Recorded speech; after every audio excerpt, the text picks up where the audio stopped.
موتور العربيه بيجي 1600 سي سي تنفس طبيعي، بيجي من جي دي اي. 140 حصان بيتحققوا عند 6300 لفه في الدقيقه. 161 نيوتن بيتحققوا عند 4850 لفه في الدقيقه.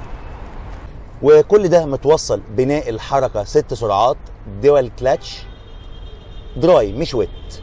العربيه بتعتمد على منظومه الجر الامامي، وبتحقق التسارع من 0 ل 100 في 12 ثانيه و1 من 10. معدل استهلاك الوقود 6.7 لتر لكل 100 كيلو. اما عن منظومه الامن والسلامه في العربيه، فالعربيه بتيجي ب6 ايرباجز. نظام التعليق الامامي في العربيه هنا بيجي ماكفرسون، والتعليق الخلفي مالتي لينك.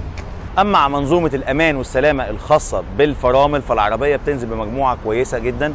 هنلاقي العربيه فيها الاي بي اس والاي بي دي، فيها منظومه التحكم في الثبات الاي اس سي، فيها نظام دعم المكابح اللي هو الفي اس ام، فيها نظام التحكم في الصعود والهبوط من المنحدرات ومن المرتفعات، فيها مثبت سرعه، وطبعا فيها الحساسات الركن الخلفيه وكاميرا الرجوع الخلفيه.